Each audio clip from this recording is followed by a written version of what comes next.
예, 오늘은 천국과 제국이라는 제목으로 함께 말씀을 생각해 보겠습니다. 제목이 좀 어렵습니다. 천국이라는 것은 우리가 흔히 성경에서 천국이라고 그러면 우리가 교회에서 흔히 이야기하는 죽어서 가는 그런 어떤 천국이 아니라 풀어서 말하면 하나님의 나라를 천국이라고 이야기합니다. 신약 성경에 보면 어디에는 천국이라고 나오고 또 어디에는 하나님의 나라라고 나와요. 같은 말입니다. 천국은 죽어서 가는 거고 하나님의 나라는 이 땅에서 세워지는 게 아니라 성경에서는 동일한 것을 때로는 천국이라고 부르고 때로는 하나님의 나라라고 부릅니다. 더 성경적인 개념은 하나님의 나라예요. 그래서 천국은 하나님께서 다스리시는 나라, 하나님의 나라죠. 또 우리는 하나님 나라의 백성이다, 이렇게 이야기를 하는 겁니다.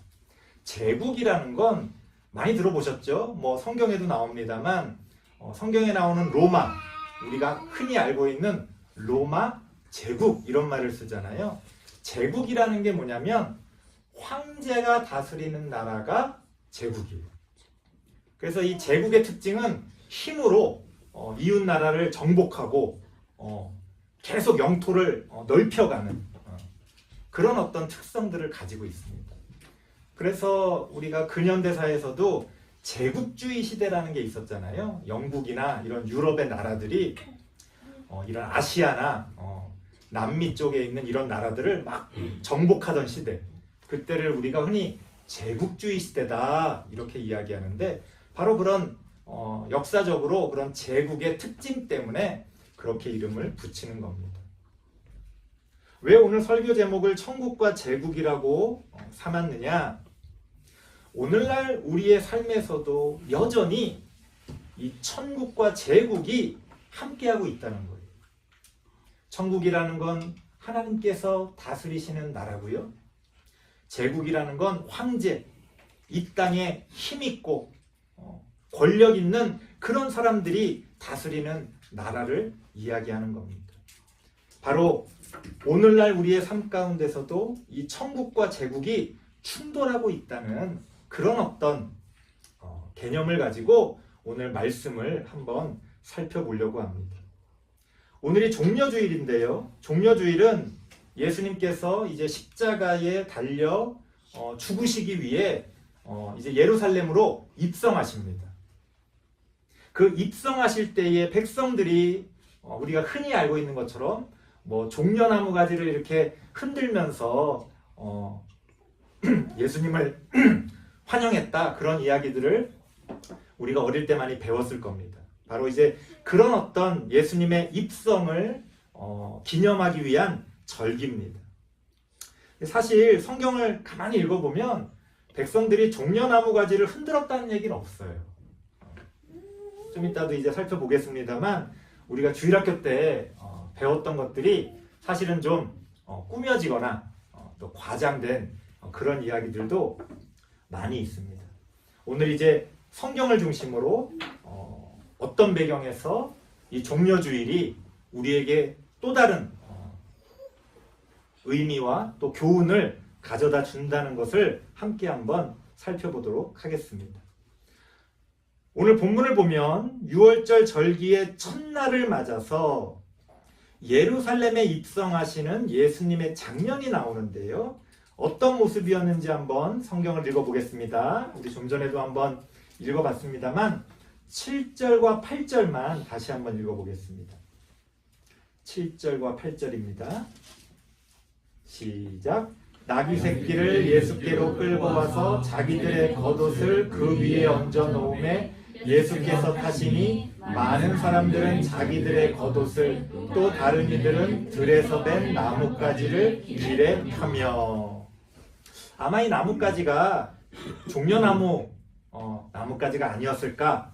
다른 본문에는 종려나무라는 말이 나오기 때문에 그렇게 추측을 합니다만 아마도 그냥 우리가 길에서 흔히 사람들이 뵐 수 있는 종려나무뿐 아니라 오늘날로 치자면 벚꽃나무부터 해서 다양한 그런 나뭇가지들을 사람들이 흔든 게 아니라 길에다 이렇게 펼쳐놓고 예수님이 그 길을 나귀 새끼를 타고 걸어가는 장면입니다.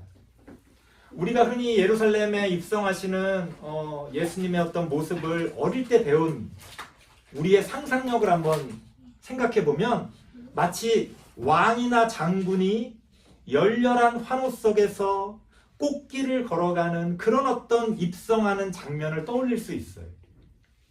하지만 실제로 예수님의 모습은 그런 모습이 아니었다는 거예요. 오늘 본문을 보니까 어린 나귀 새끼, 큰 나귀도 아니고 큰 나귀도 말처럼 크지는 않습니다. 그래서 어른이 타면 좀 볼품이 없어요. 나귀 새끼는 사실은 웬만해서는 어른이 탈 수 있는 게 아니죠. 그 모습이 되게 우스꽝스러울 수 있어요. 마치 큰 어른이 어린아이들 자전거 타는 것처럼 그런 모습을 생각하시면 됩니다. 안장을 올릴 수도 없을 정도로 어린 나귀 새끼였기 때문에 제자들의 겉옷으로 안장을 삼아서 예수님이 그 나귀 새끼를 타고 입성하시는 장면입니다. 꽃길은 고사하고 사람들이 자신들의 겉옷을 벗어서 아마도 예수님을 환영하던 이 사람들은 굉장히 가난하고 또 힘들게 살던 그런 사람들이었을 겁니다. 예수님께서 자신들을 구원해 주기를 바라는 그 사람들이 겉옷을 벗어서 길거리에 펼쳐놓습니다. 그것도 부족하니까 들에서 벤 나뭇가지를 그 길에 얹어 놓으면서 예수님을 환영하는 모습입니다. 그 의미는 굉장히 거룩하지만 그 겉모습은 굉장히 초라한 그런 모습이었어요. 사실 이러한 초라한 모습조차 우리가 평소 알고 있던 예수님의 모습과는 거리가 있습니다. 예수님은 자신을 드러내시는 분이 아니잖아요. 저도 어릴 때 이 성경을 읽으면서 그런 생각이 들었어요. 평소에 이렇게 자기를 드러내시는 분이 아닌데 왜 이렇게 사람들의 막 열렬한 환호를 받으면서 굳이 말도 아니고 그 어린 나귀 새끼를 타고 예수님은 예루살렘에 입성하셨을까? 그런 궁금증이 있었습니다. 아마 우리는 그냥 쉽게 십자가에서 죽으시기 위해서 그냥 그런 과정들을 거치셨겠지 이렇게 생각하지만 사실은 예수님의 성격을 비추어 보면 예수님이 마치 왕처럼 모습은 초라하지만 사람들의 열렬한 환호를 받으면서 그 예루살렘 성으로 들어가는 모습은 왠지 좀 어색하게 느껴집니다. 그래서 저는 그런 생각을 해봤어요. 무슨 이유가 있었던 게 아닐까? 예수님이 평소 성격이라면 그냥 제자들과 조용히 예루살렘 성으로 들어가셨을 텐데 이렇게 사람들의 열렬한 환호를 받으면서 예루살렘에 입성하신 것은 예수님께서 생각하셨던 어떤 이유가 있지 않았을까? 그런 생각을 해봤습니다. 여기서 우리가 주목해야 할 점은요. 예수님의 예루살렘 입성이 우연히 그날 이루어졌고 사람들이 그런 예수님의 모습을 보면서 또 우연히 예수님을 환영한 것이 아니었다는 거예요. 미리 치밀하게 계획된 일이었다는 것이 성경의 증언입니다. 2절과 3절을 같이 한번 읽어볼까요? 2절과 3절이요. 굉장히 이상한 장면이 기록되어져 있는데요. 2절과 3절입니다. 시작. 이르시되 너희는 맞은편 마을로 가라. 그리로 들어가면 곧 아직 아무도 타보지 않은 나귀 새끼가 매여 있는 것을 보리니 풀어 끌고 오라. 만일 누가 너희에게 왜 이렇게 하느냐 묻거든 주가 쓰시겠다 하라. 그리하면 즉시 이리로 보내리라 하시니. 제자들도 알지 못했던 것 같아요.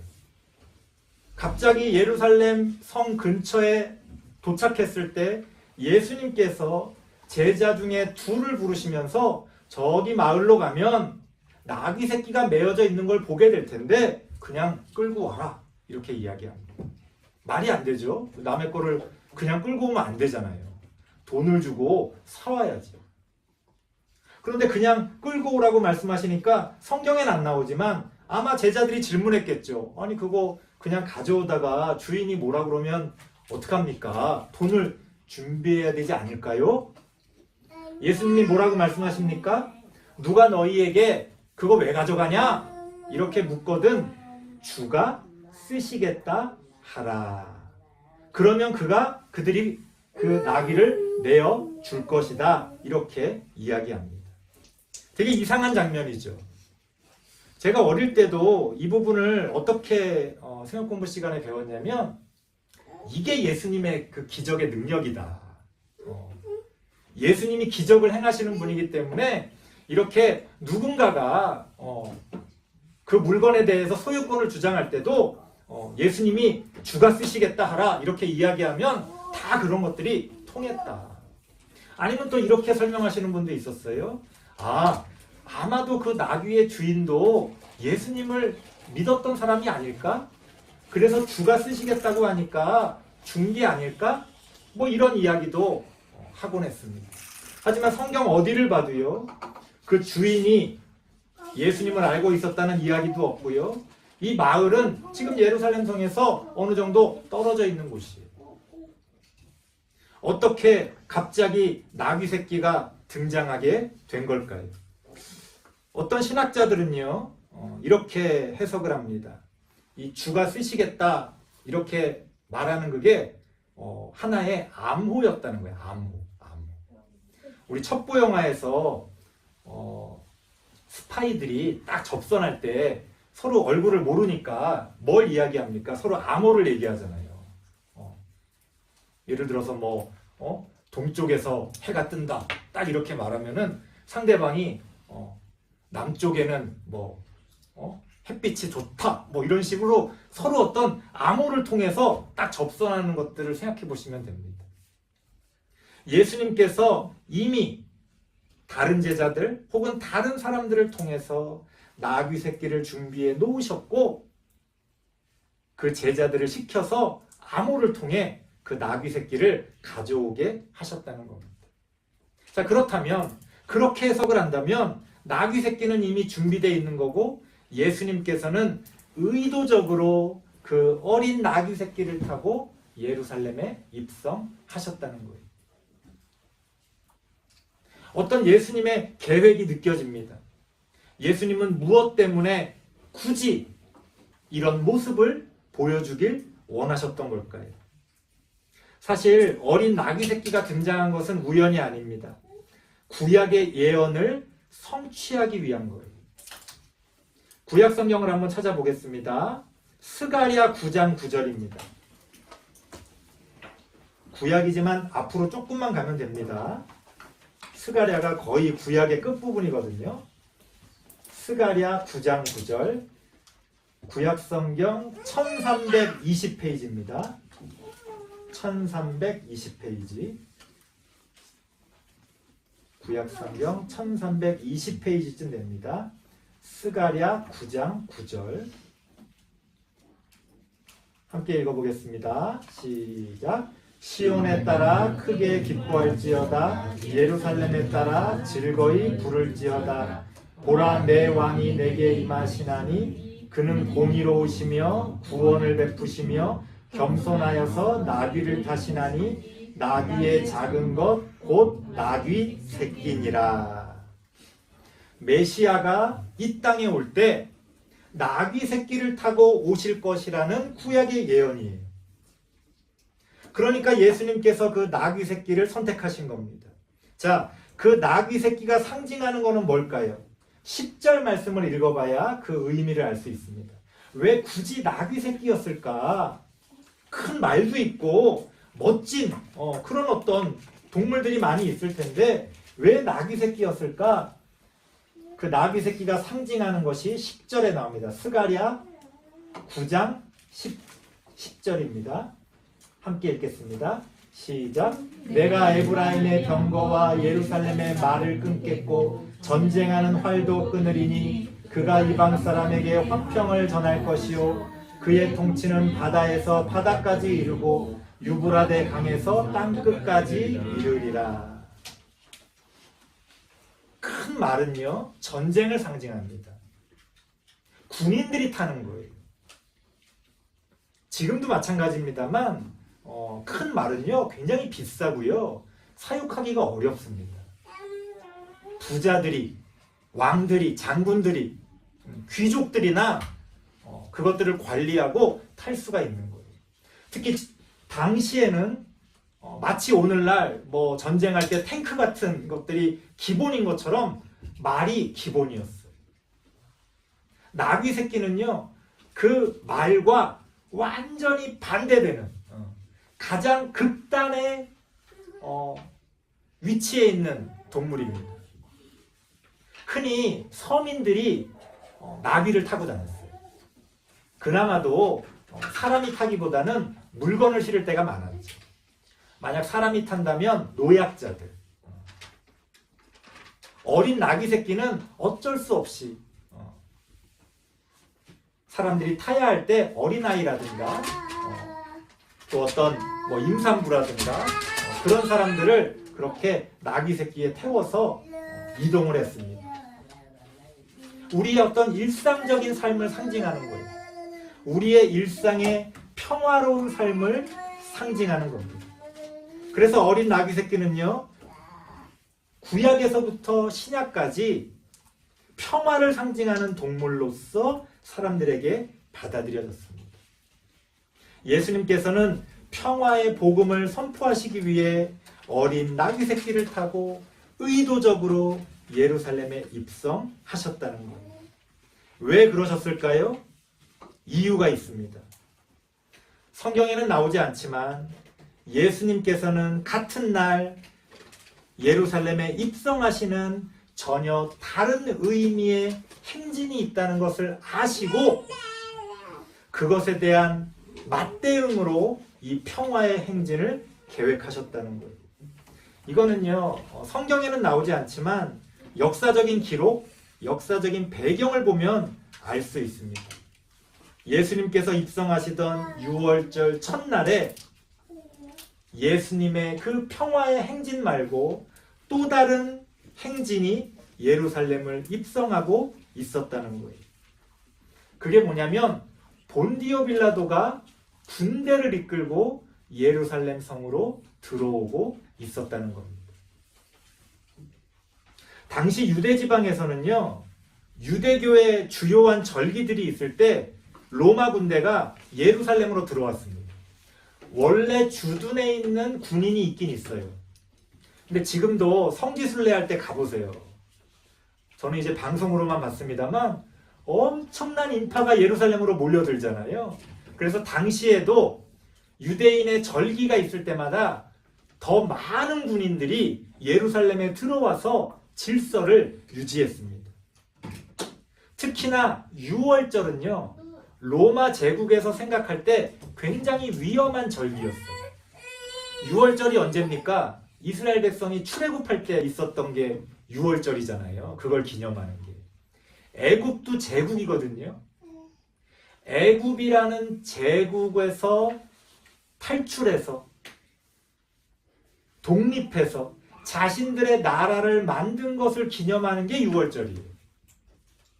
그런데 지금 신약 성경의 상황은 어떤 상황입니까? 로마 제국의 지배를 받고 있는 상황이에요.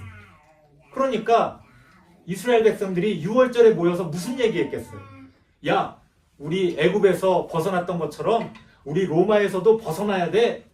독립운동하던 사람들이 6월절에 더 기승을 부리고 사람들을 모으고 그런 일들이 굉장히 흔하게 벌어졌다는 겁니다.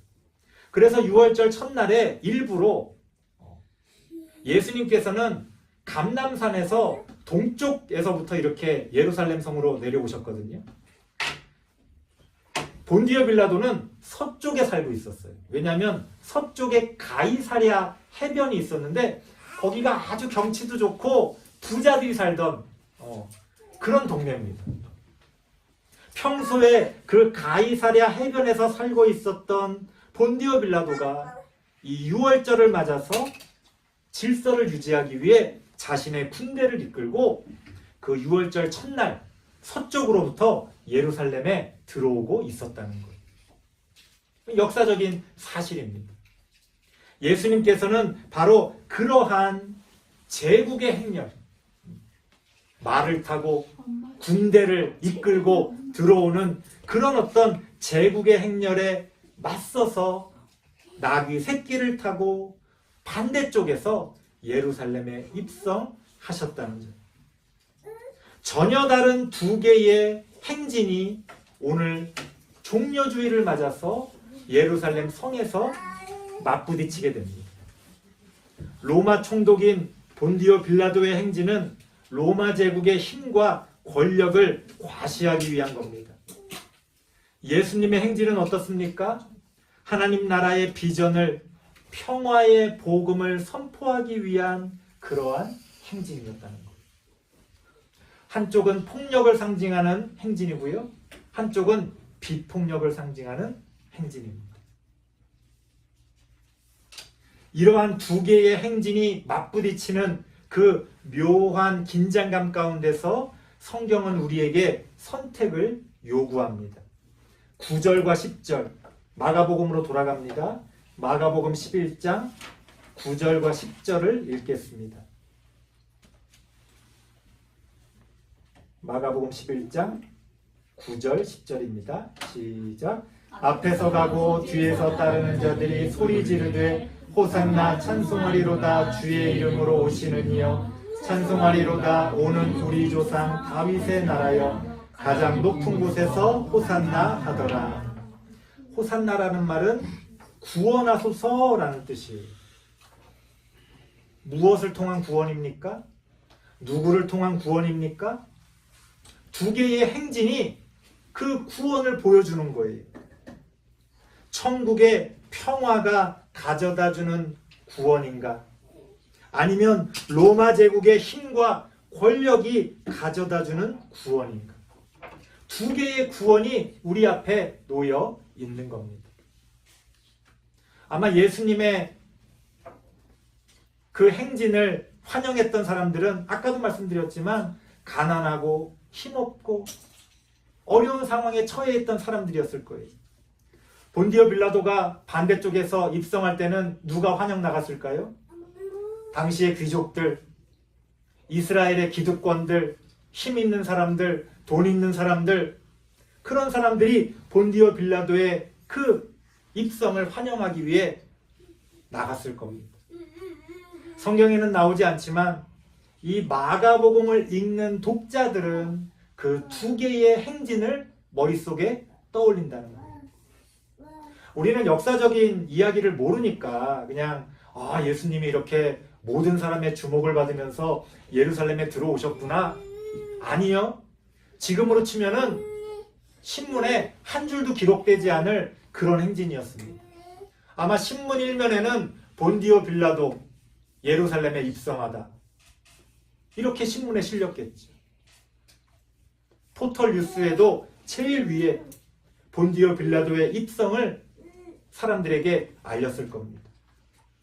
우리는 그걸 알지 못하지만 처음 마가복음을 읽던 초대교회의 신자들은 그 절기가 있을 때마다 로마 군대가 예루살렘에 들어오는 모습을 일상적으로 목격했다는 거예요. 그들은 예수님의 입성을 성경에서 읽으면서 또 하나 본디오 빌라도, 당시에 자신들을 다스리던 로마 총독의 입성을 똑같이 머릿속에 떠올립니다. 예수님을 환영한 사람들이 뭐라고 이야기합니까? 호산나 찬송하리로다. 하나님, 우리를 구원해 주옵소서. 하지만 또한 많은 사람들은 로마 제국의 힘과 권력이 자신들을 구원해 주기를 바라고 있었다는 거예요. 이 두 개가 충돌하는 모습을 볼 수 있습니다. 여러분은 어떤 구원을 선택하시겠습니까? 설교를 마치겠습니다. 같은 날 전혀 다른 종류의 두 행진이 예루살렘으로 들어왔습니다. 하나님의 나라, 천국을 추구하는 평화의 길을 따르는 행진, 그리고 힘과 권력을 추구하는 제국의 길을 따르는 행진. 하나님께서는 우리에게 이 두 행진 중 너희는 어느 행진에 참여할 것인지를 선택하라고 요구하십니다. 여러분은 어떤 행진에 참여하시겠습니까? 기도하겠습니다. 하나님 감사합니다. 종료주의를 맞아서 우리가 말씀을 통하여 우리에게 주어진 두 가지 그 선택의 길들을 바라봅니다. 예수님께서 나귀 새끼를 타고 입성하시며 보여주신 그 천국의 길, 그 평화의 길, 반대로 본디오 빌라도가 로마 군대를 앞장 세우며 보여주었던 힘과 권력의 길, 우리의 구원이 어디에 달려 있는지 우리가 다시금 돌아보며 선택할 수 있기를 원합니다. 오늘날 우리들의 삶 가운데서도 그 천국과 제국이 충돌하고 있지 않습니까? 우리는 어떤 구원을 바라고 있는지, 우리는 어떤 길을 행진할 것인지 이 시간 고민하며 평화의 길, 하나님이 다스리시는, 하나님이 함께 하시는 그 길을 선택하며 나아가는 우리 모두들이 되어질 수 있도록 하나님 함께 하여 주옵소서. 예수님의 이름으로 기도드리옵나이다. 아멘.